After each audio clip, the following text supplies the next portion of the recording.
President Trump has returned after his meeting with China. We're going to talk about what happened and what it all means, plus the bounty placed on President Trump by Iran. And we finish up with the two major court decisions that overturned some major convictions.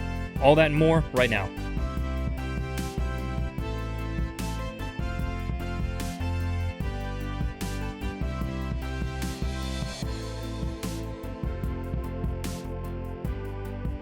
Welcome to episode 57 of the Republic Brothers podcast. He's Matt, I'm Mike, and today is May 17th, 2026. Please hit that subscribe button now so you don't miss our next episode on Thursday. Matt, we're going to start today with President Trump and President Xi Jinping. They just wrapped up their summit in Beijing, meeting across May 14th and 15th. We're going to play Trump's specific remarks in just a moment, but let's break down what actually happened on the ground. So the big ticket item for the U.S. was energy and security, specifically using China's leverage as a top buyer of Iranian oil to pull Tehran back to the table and get energy flowing freely again so we can cool down these spiking global fuel prices. On the trade front, Trump was looking for a phase 2 win, pushing more massive commitments on American goods like Boeing. While we didn't get a full peace treaty for the Iran war, obviously, we did see some major signals. Both leaders agreed that Iran must never go nuclear and the Strait of Hormuz has to stay open. Trump even claimed that Xi pledged to stop sending military gear to Iran. Plus, there's a huge deal in the works for China to buy 200 Boeing jets with a goal of up to 750, overseen by a new bilateral board of trade. They also touched on cutting off fentanyl precursors. However, it wasn't all smooth sailing. Xi gave a stark warning that mishandling Taiwan could lead to direct conflict, and Trump notably declined to say if the U.S. would defend the island. They ended the visit with a 3-year framework for constructive strategic stability. So, Matt, what exactly does all that mumbo-jumbo mean? Well, we were never getting a peace treaty for Iran from this meeting. The trade front is a little more interesting. Trump has long complained about the trade deficit with China. He was looking to close that gap and make the Chinese market more accessible for American manufacturers. It's worth noting, though, that the Chinese people do not have the same amount of money to spend as Americans, and they are much more likely to save their money for future expenses. Remember the one-child policy, which means you have one child who could potentially be responsible for the medical bills of 2 parents and 4 grandparents. So saving is seen as essential in China. There were some agreements made with trade, but they were preliminary and do still lack some enforcement mechanisms. So we'll actually see what comes from those. On Taiwan, everyone I think has known China wants Taiwan. They've wanted to retake it through diplomatic means first, but if that doesn't happen, they may try militarily. Taking it militarily is more difficult to do than some think. There may be a massive difference in populations between the two, but there's 100 miles of ocean between them. Taiwan is likely to fight back, so it will take a lot of troops. If resistance is strong from Taiwan, it could take more than 1 million troops to successfully invade and conquer. It is extremely difficult to move 1 million people across 100 miles of water quickly. In terms of the meeting itself, President Trump says the visit was a success. What do you think about Trump's analysis of this meeting? I want to thank you very much. This has been an incredible visit. I think a lot of good has come of it. We've made some fantastic trade deals, great for both countries. He's a man I respect greatly. Become really a friend. We've known each other now 11 years, almost 12 years. It's a long time. And we've settled a lot of different problems that other people wouldn't have been able to settle. And the relationship is a very strong one. We've really done some wonderful things, I believe. We did discuss Iran. We feel very similar to Iran. We want that to end. We don't want them to have a nuclear weapon. We want the straits open. We're closing it now. They closed it, and we closed it on top of them. But we want the straits open. and we want them to get it ended because it's a crazy thing. They're a little bit crazy, and that's no good. Can't have it. They cannot have a nuclear weapon. But we discussed a lot of other things also, and I think we're very much on agreement. We're going to have some further discussions now with the group. But I just want to thank President Xi and all of his representatives. We've become friendly with all of them. They're great people. And it's an honor to be here. We'll be back, and I believe on September 24th or thereabouts, President Xi is going to be coming to the United States, and we will be reciprocal, like reciprocal trade. The visit will be reciprocal. We're going to lay it on the line, and we're going to have, you're going to walk away hopefully very impressed, like I'm very impressed with China. And I just want to end by saying thank you very much. It's been really a great couple of days. Thank you very much. Trump wasn't going to sit there and say this was a waste of time. We will have to see if these frameworks they agreed to hold. It was a good visit, but the real question is whether both sides follow through on what was discussed. Now, do we actually think that Xi is going to help us out with Iran, or is he just playing both sides? And I asked that too because I don't know if you saw as well, that Putin is going to China this coming week. So why is Putin going? And again, is Xi really going to help us out here, or is he just saying what Trump wants to hear? You've been critical of Trump's handling with China, I believe, before. Yeah, you have to keep in mind here, this is Xi Jinping playing both sides. It's worth noting that China does need the straits to be open more than we do. China is the world's largest oil importer, and about 40% of that imported oil passes through the Strait of Hormuz. Iran was an ally before the war, as was Russia. This is Putin going to make sure the partnership with China is still strong and that China is not going to drift away. All of this goes to show China really only cares about themselves. Xi does what he thinks is best for his own country and for his own power. There's plenty of examples of Xi lying or making false claims. We would probably agree COVID came from a lab, but they still deny that.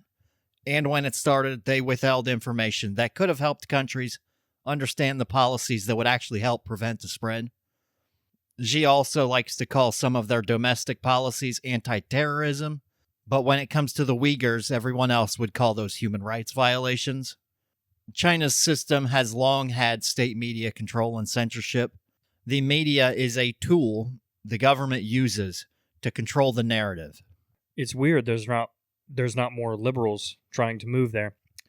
It's kind of funny. Most people don't realize this, but on the world stage, the U.S. has a bit of a reputation for being a little racist. In China, they are wildly racist.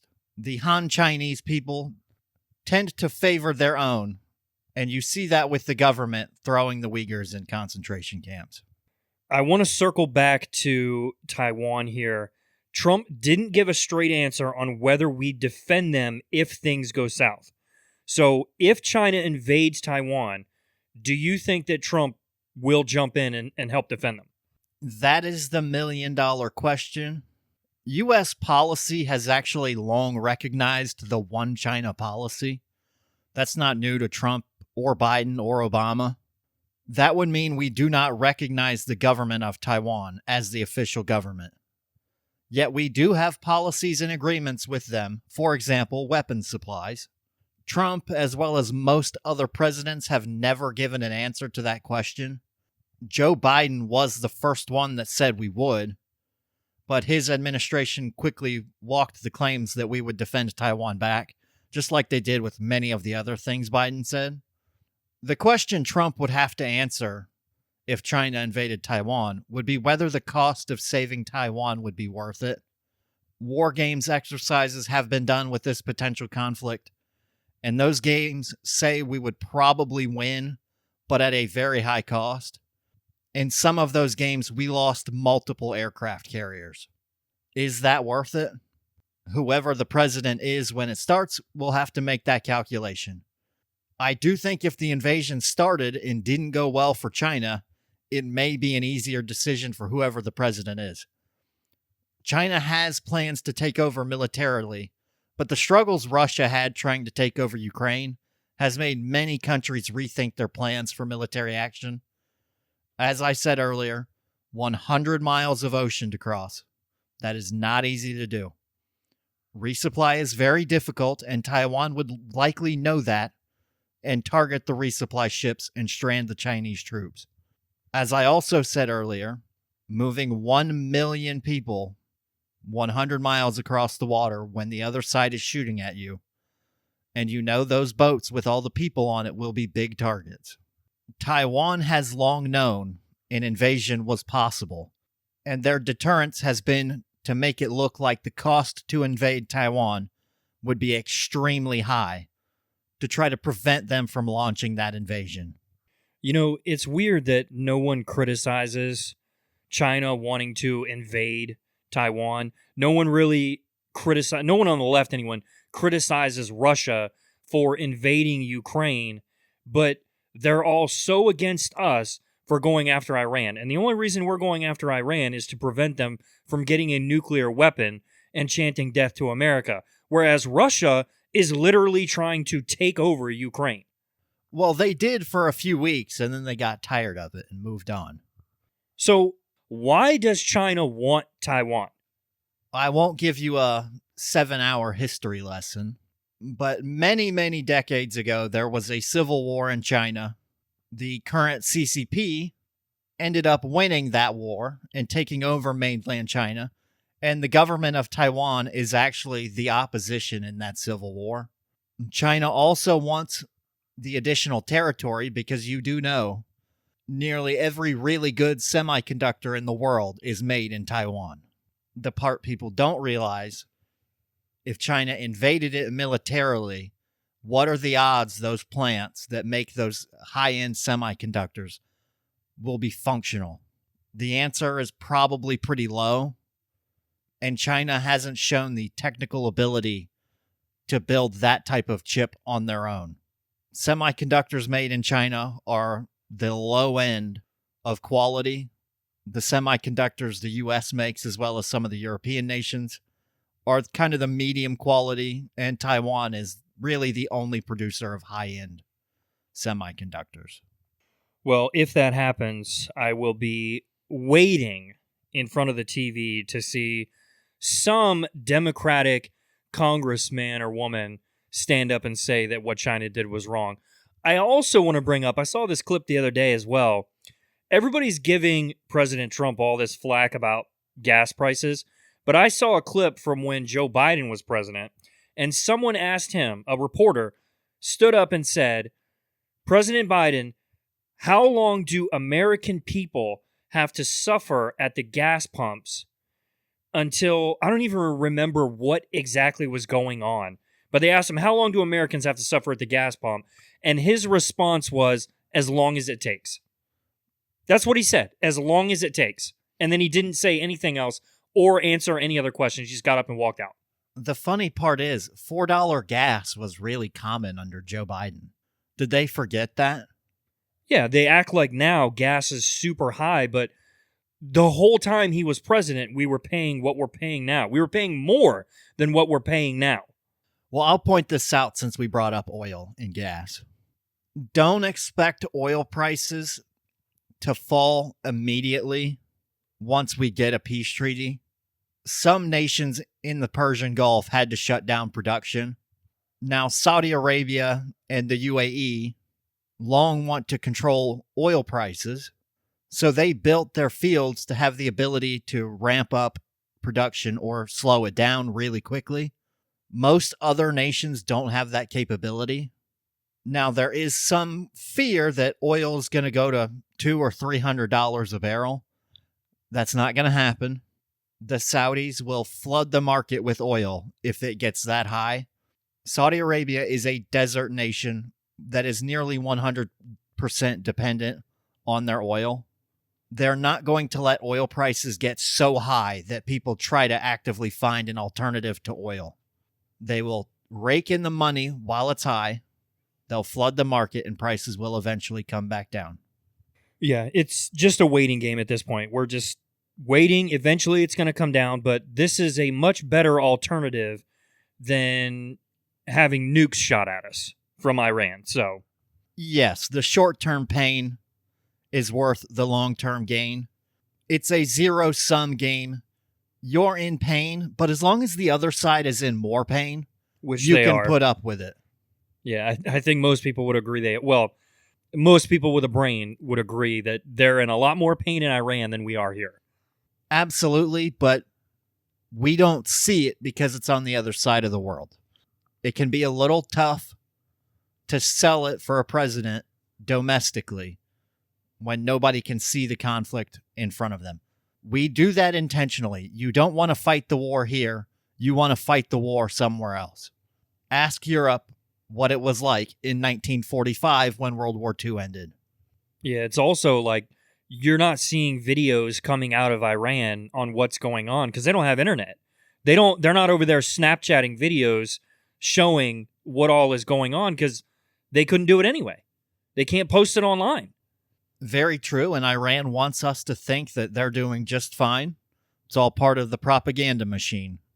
Yep. Meanwhile, they're actively showing their citizens videos of American congresspeople saying that we're losing the war. That's what they're doing. Yes, and that is increasing their resolve. They think we think we're losing, so why would they stop? All right, we've been going on about China for a little while. Let's move on. We have a massive update on the counterterrorism front to add to the episode. President Trump announced late Friday that a joint operation between U.S. and Nigerian forces successfully killed, I'm only going to try to say this name one time, Abu Bilal Al-Minuki, also known as Abu Mayanouk, the global second-in-command for ISIS. I'm sure I butchered that name like crazy. U.S. Africa Command, working with the armed forces of Nigeria, conducted a high-complex precision air-land operation on Al-Minuki's compound in northeastern Nigeria. The raid took place during 3 hours of darkness early Saturday morning, May 16th. Al-Minuki was killed alongside several of his lieutenants. Initial reports confirmed that no U.S. service members were harmed during the mission. So who exactly was Al-Minuki? He was not just a figurehead. He was the director of global operations for ISIS. His role was critical to their survival and their expansion. He provided the roadmap for the ISIS global network regarding media and financial operations. He oversaw the development and manufacturing of weapons, explosives, and drones, and he was linked to the 2018 Dapchi schoolgirls kidnapping and multiple attacks on minority communities across the Sahel and West Africa. In a post on Truth Social, Trump stated that ISIS's global operation is now greatly diminished and thanked the Nigerian government for their partnership. This operation is being hailed as the most consequential counterterrorism outcome in the region since 2015.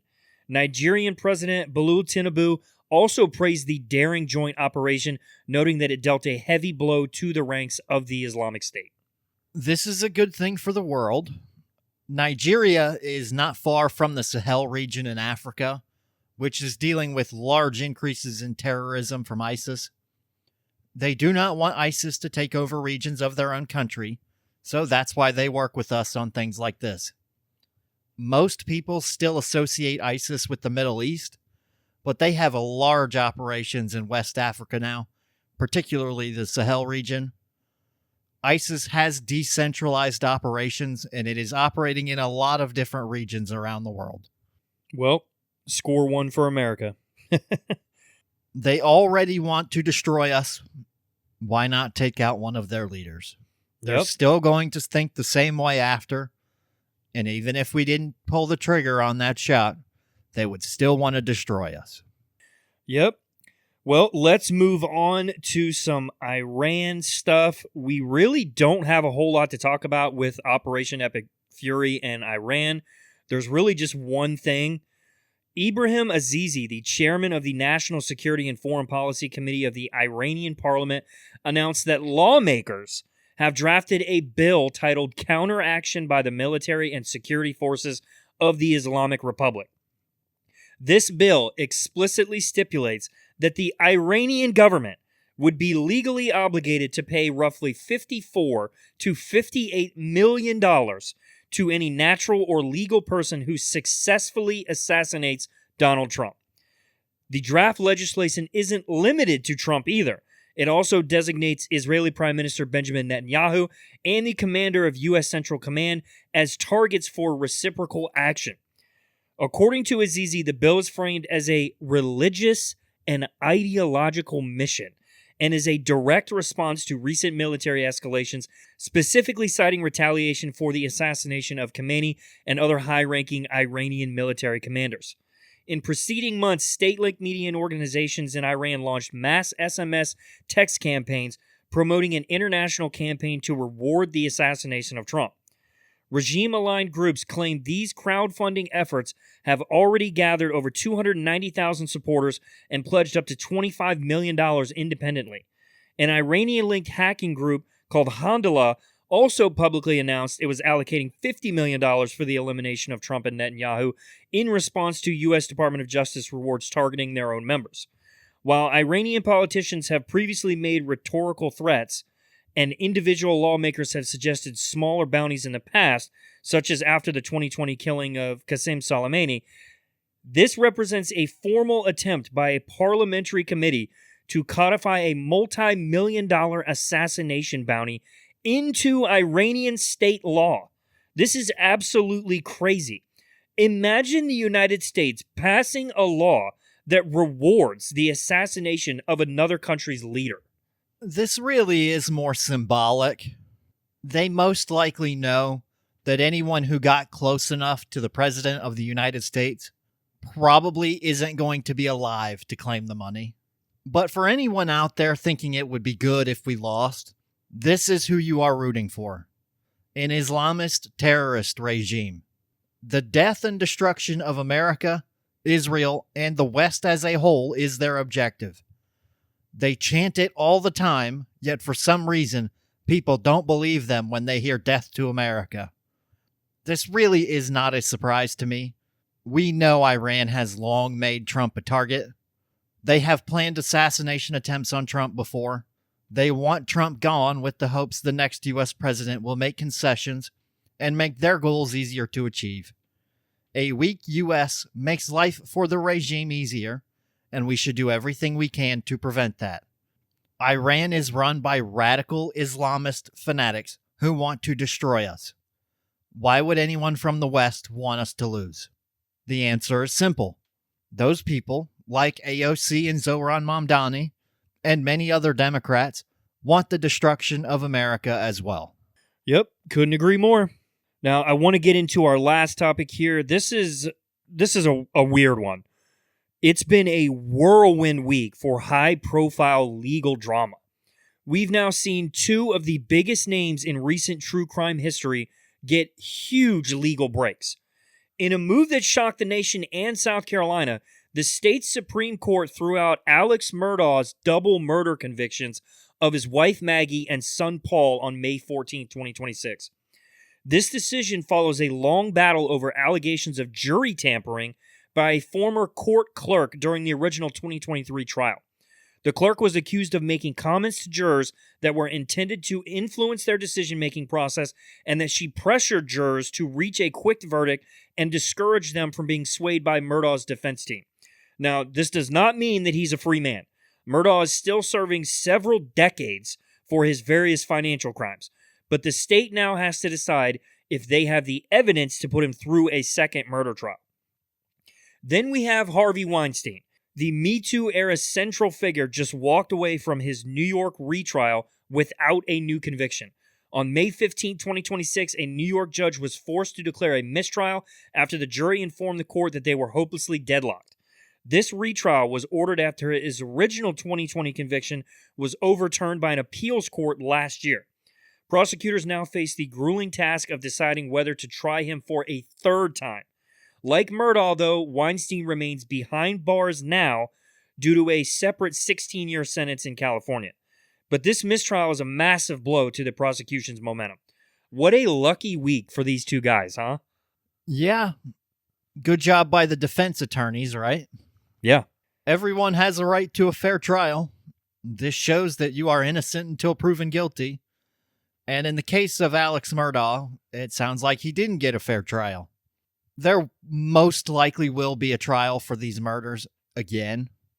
Given he still got sentenced to 40 years on fraud and money laundering charges, though, he's never going to walk free. I'm not going to spend too much of my time worrying about this. You feel bad for the rest of the family members. And then there's Harvey Weinstein. This just shows you how hard some crimes can be to get a conviction on. The prosecutors are reliant on testimony from events that happened many years ago, decades ago in some cases. The defense team is obviously able to poke some holes in their argument.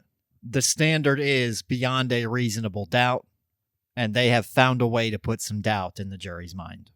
Yeah, this is going to be a weird one. I feel like, as well, for like Alex Murdaugh's case, trying to find someone in South Carolina that's not familiar with Alex Murdaugh or seen one of the many documentaries on Netflix and Hulu and all over the place about his whole trial, that's going to be tough. I remember when the story first came out, I remember saying to someone, I really wish I was on that jury. Even though there was no chance I could be, because I don't live where he does, but yeah, it would have been really interesting to see all of the details of that case.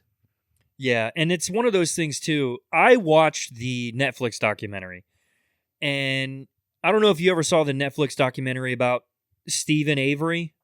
Do you ever see anything about that? I don't think so, no. So he was the guy in Wisconsin that was falsely accused and falsely imprisoned for the rape of someone. And then he ends up getting out, and then he ends up killing someone else. And this whole Netflix documentary is designed to make you think that he is also innocent in the second crime. Like he got somehow charged falsely in both of those crimes. And they're still actively working today to get him out of prison because he was found guilty for the murder. That's kind of how I feel about Alex Murdaugh's. The documentary, depending on who made it, is going to try to sway you one way or the other. There could be so much evidence that we just don't know, that they just don't want to tell you. Like they pick and choose. Because then I believe it was Candace Owens made her own documentary about Stephen Avery. And she was saying, no, he's 100% guilty. And then she gave all these other facts. She made her own documentary about it, basically from the other side of it, saying Netflix is trying to convince you that he's not guilty, but here's all my stuff saying that he is. Yeah, the producers of the show obviously have an agenda. If a jury of his peers said he was guilty, he was probably guilty. That's just how that works. If 12 people look at something and unanimously agree you committed the crime, it's tough to argue it, in my opinion. Yeah, and there was a lot of evidence against him. The same thing for Alex Murdaugh, just from the documentary that I saw. There was a lot of evidence against him.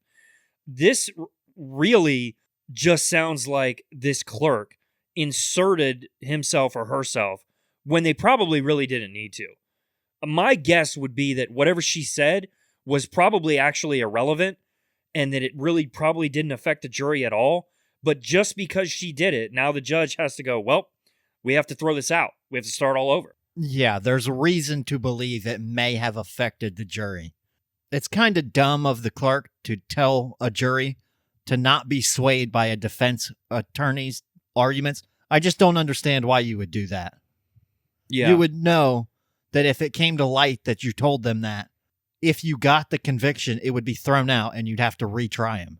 Yeah, I also saw the clerk was writing a book. I don't know if that's true or not. Disclaimer. Allegedly, she was writing a book on this whole trial and the Alex Murdaugh stuff. So, I don't know.